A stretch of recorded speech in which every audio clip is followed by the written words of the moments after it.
9 PM prime news में मैं हूं सना करीम और मैं हूं आपके साथ अनम जुल्फिकार। हेडलाइंस आप जान चुके हैं। बुलेटिन में सबसे पहले आपको खबर दें, T20 क्रिकेट की 7वीं आलमी जंग दुबई के मैदान में जारी है। न्यूजीलैंड और ऑस्ट्रेलिया दोनों ही आज तक T20 ट्रॉफी नहीं जीत सके, जबकि केन विलियमसन और एरॉन फिंच दोनों तारीख रकम करने के लिए बेचैन है। जबकि न्यूजीलैंड ने ऑस्ट्रेलिया को फाइनल मार्के में जीत के लिए 173 रन का हदफ दिया है, जो T20 वर्ल्ड कप फाइनल में आज तक का सबसे बड़ा हदफ है।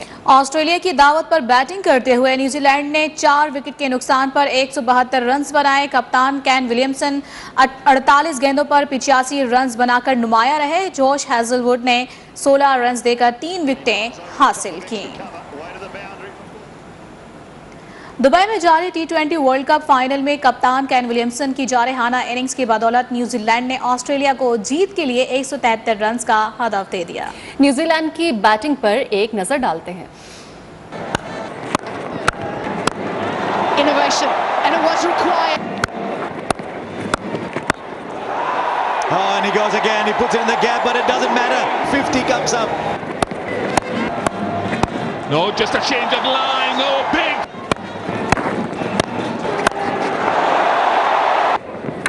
Slow ball as it carried. How do they play him? They play him like that. There's a fielder underneath. Has he hit it well enough? No, he hasn't. Hasn't hit this nearly well enough. 2 in the over. और आपको बता दें कि T20 में हुक्मरानी के लिए Australia और New Zealand आमने सामने हैं। दोनों टीम्स आज तक टाइटल नहीं जीत सकी।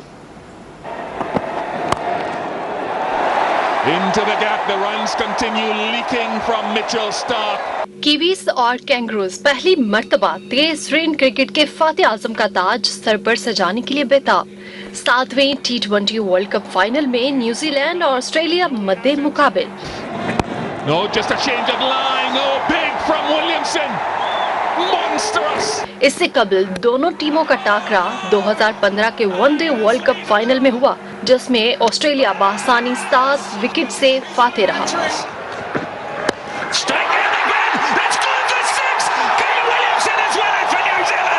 New Zealand T20 world cup final पहली बार खेल रहा है। ऑस्ट्रेलिया ने 2010 का फाइनल खेला, जिसमें उसे इंग्लैंड से 7 विकेट से शिकस्त हुई।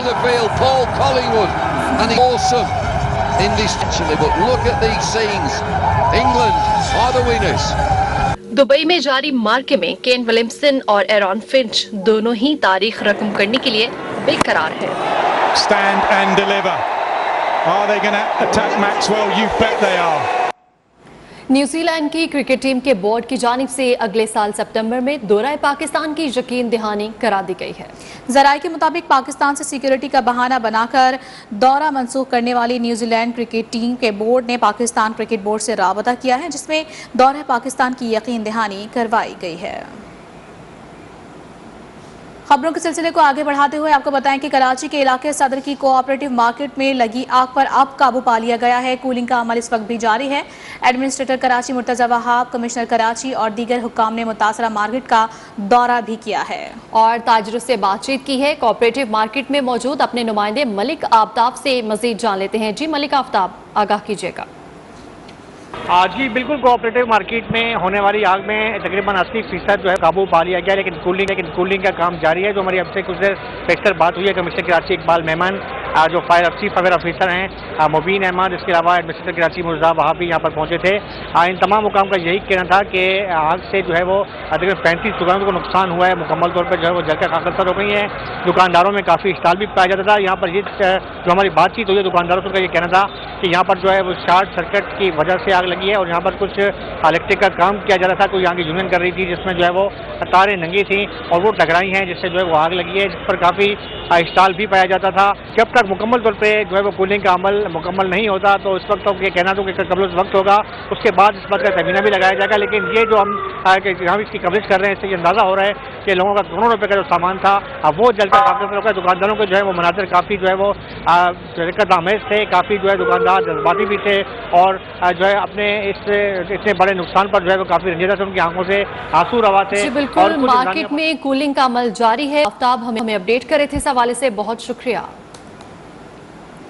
सुबह दोपहर शाम बस 3 टाइम पंजाब और खैबर पख्तूनख्वा में सिर्फ खाना पकाने के लिए गैस मिलेगी। हुकूमत और सुई नॉर्दर्न ने घरेलू सारिफीन के लिए गैस फराहमी का नया शेड्यूल तरतीब दे दिया। पेट्रोलियम डिवीजन का कहना है कि ऐसा कोई फैसला नहीं हुआ है, अलबत्ता सुई नॉर्दर्न को खाने के औकात में गैस की फराहमी की हिदायत की गई है।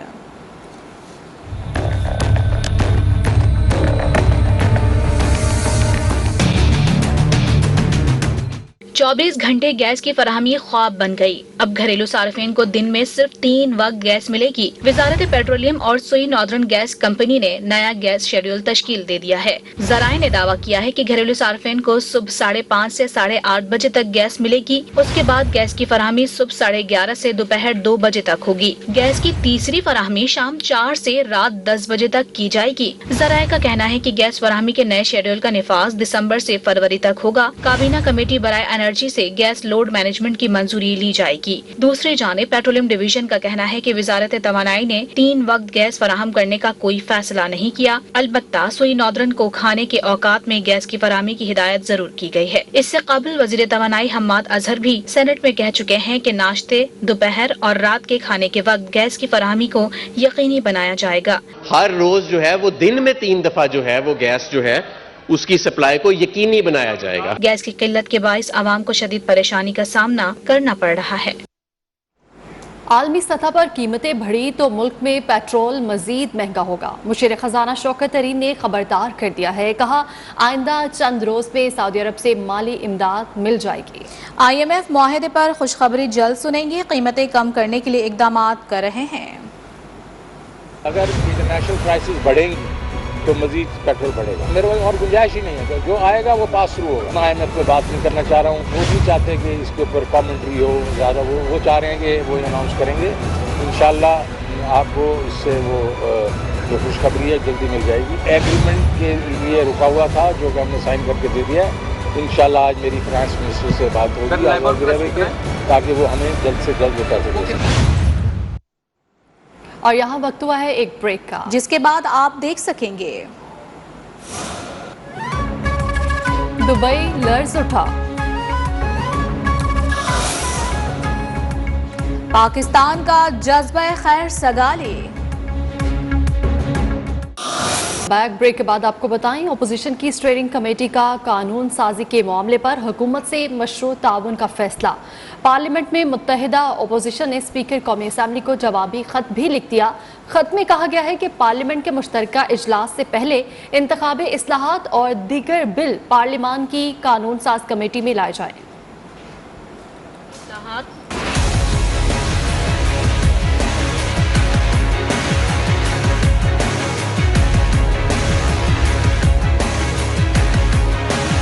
पार्लियामेंट में हुकूमत की इंतखाबी इस्लाहात और दीगर बिल्स पर कानून साजी से मुतालिक अपोजिशन की स्टीयरिंग कमेटी का इजलास। हुकूमत मुखालिफ तहरीक और इन हाउस तब्दीली के मुख्तलिफ ऑप्शंस पर गौर। पार्लियामेंट में मुत्तहिदा अपोजिशन की स्टीयरिंग कमेटी का एलामिया जारी कर दिया गया। एलामिया में कहा गया है कि स्पीकर कौमी असम्बली के शहबाज शरीफ को लिखे गए खत पर तफसीली गौर के बाद जवाबी खत लिखा गया। जवाबी खत में पार्लियामेंट के दोनों ऐवानों पर मुश्तमिल स्पीकर की तश्कील करदा कमेटी में इंतखाबी इस्लाहात के पूरे पैकेज को जेर गौर लाने की तजवीज भी दी गई है। और यहाँ को बताएं कि चौधरी परवेज इलाही की जेर सदारत मुस्लिम लीग काफ की पार्लिमानी पार्टी का इजलास में बढ़ती महंगाई और बेरोजगारी पर तशवीश का इजहार भी किया गया। साथ ही साथ आपको ये भी बताएं कि पार्लिमानी पार्टी के अराकीन ने शिकायतों के अंबार भी इस हवाले से लगा दिए। कहा कि हुकूमत के साथ चलना मुश्किल हो गया है, किस मुँह से अपने हलकों में आवाम का सामना करेंगे। आपको बताएं कि ये अहम इजलास हुआ है परवेज इलाही की ज़ेर सदारत।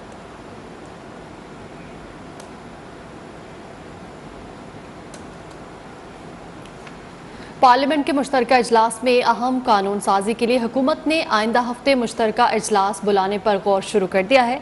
ज़राए के मुताबिक पार्लियामेंट का मुश्तरका इजलास बुध को बुलाए जाने की तजवीज़ ज़ेर गौर है। आपको बताएं कि ज़राए का ये भी बताना है कि इत्तेहादियों से मुशावरत के बाद मुश्तरका इजलास बुलाने का हतमी फैसला किया जाएगा।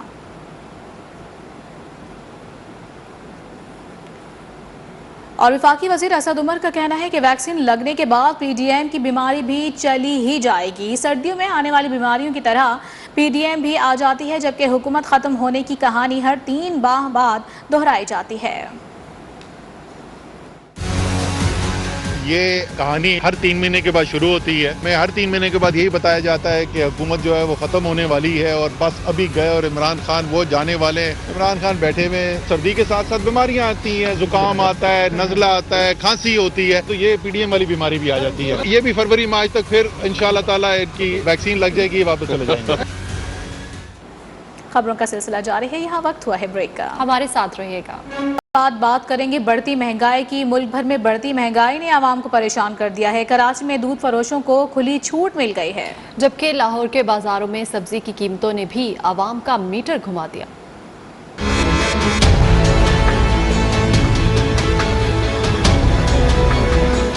मुल्क भर में महंगाई बेकाबू। पेट्रोल के बाद दूध, फल और सब्जियों की कीमतों को भी आग लग गई। कराची, लाहौर, इस्लामाबाद और मुल्तान के बाजारों में महंगाई के डेरे हैं। पेट्रोल महंगा होते ही कराची में दूध फरोशों को खुली छूट मिल गई। दूध 140 रुपए लीटर हो गया। शहरी कहते हैं हुकूमत की कहीं रिट नजर नहीं आती। महंगाई की जिम्मेदार प्राइस कंट्रोल कमेटियाँ भी हैं। बढ़ती जा रही है, तो 130 रुपए लीटर दे रहे हैं, अभी 100 कह रहे हैं, 40 करेंगे, 50 करेंगे।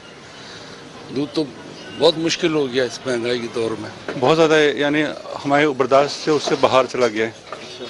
इतनी महंगाई अब काबिल बर्दाश्त हो चुकी है। लाहौर के सस्ते बाजारों का रुख करने वाले शहरी भी परेशान हैं। शहरियों का शिकवा है कि अब तो टमाटर और मौसमी सब्जियों की खरीदारी भी मुश्किल हो चुकी है। हुकूमत तो कुछ भी नहीं कर रही। जब पाकिस्तान में अच्छे पाकिस्तानी होंगे तो अपने आप ये कंट्रोल हो जाएगा। परेशानी आती है तो फिर जो 1 किलो चीज़ लेनी होती है वो ज़ाहिर बात है वो आधा किलो लेनी पड़ती है, वो बड़ा मसला हो जाता है हमारे बंदे के लिए।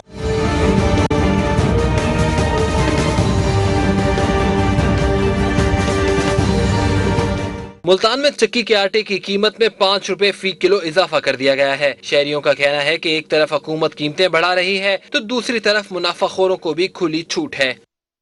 तो दूसरी जानिब chairman Peoples Party Bilawal Bhutto ने दो टोक कह दिया कि इमरान खान महंगाई रोकने के इकदाम करें या घर जाएं। अपने बयान में बिलावल भुट्टो ने कहा कि बड़ी बड़ी बातें करके इक़्तिदार हासिल करने वाले के पास कोई हल नहीं। कौम तब्दीली की खौफनाक कीमत अदा कर रही है।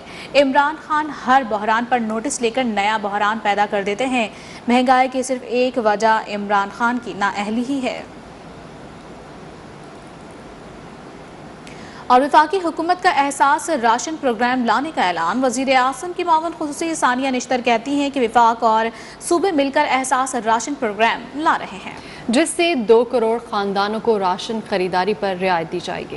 वज़ीर आज़म साहब की ख़ास हिदायत पर एक नया प्रोग्राम लाया जा रहा है जिसका नाम एहसास राशन रियायत है। ये प्रोग्राम जो है ये वफाकी हुकूमत और सूबाई हुकूमत के इश्तिराक से लाया जा रहा है। 2 करोड़ ख़ानदानों को राशन के ऊपर माहाना 1000 रुपए की रियायत दी जाएगी।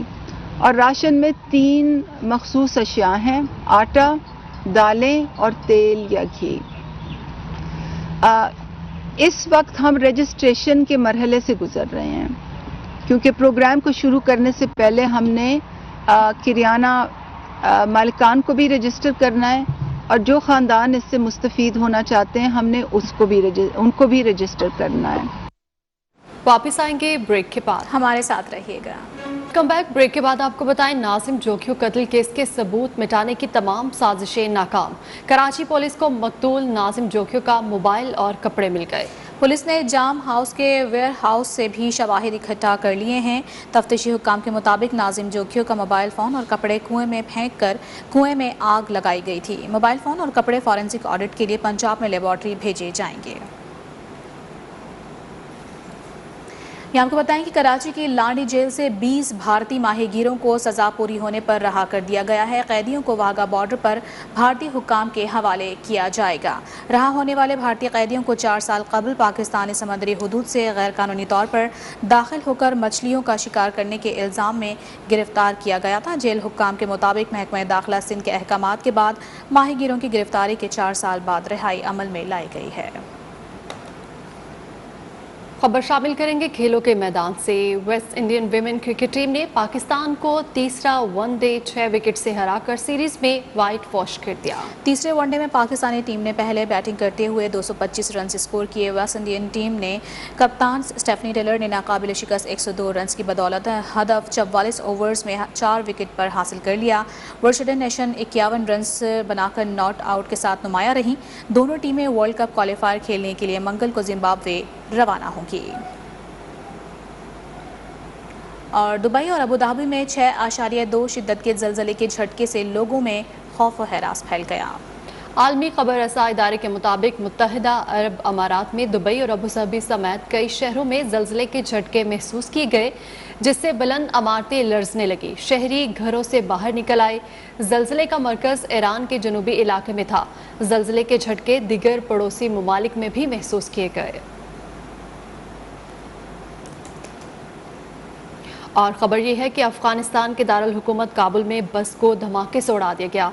6 अफराद हलाक और 7 जख्मी हो गए। अफगान मीडिया के मुताबिक धमाका दश्त बर्ची में सिक्योरिटी चेक पोस्ट के करीब हुआ, जिसमें मिनी बस को निशाना बनाया गया। ज़ोरदार धमाके में बस मुकम्मल तौर पर तबाह हो गई। ताहाल किसी ग्रुप ने हमले की जिम्मेदारी कबूल नहीं की है।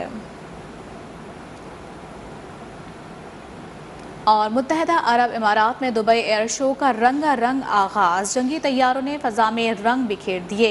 154 ममालिक में पाक फ़ज़ाइया के लड़ाका तैयारे भी शामिल हैं।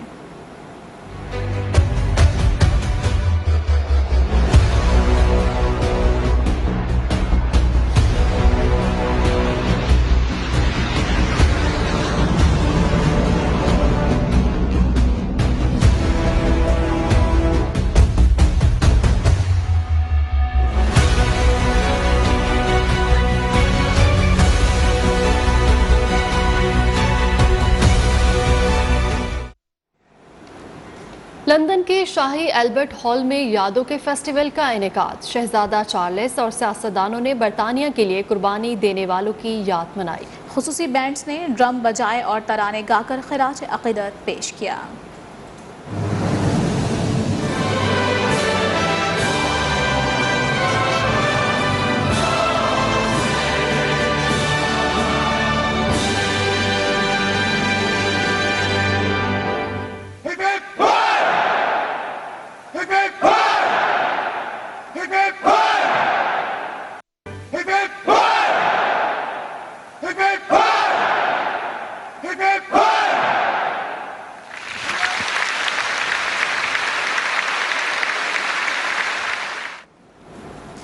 इसी के साथ ही न्यूज़ स्टूडियो से फिल वक्त इतना ही। मज़ीद खबरों और अपडेट्स के लिए विजिट कीजिए हमारी वेबसाइट news1.tv। देखते रहिए न्यूज़ 1।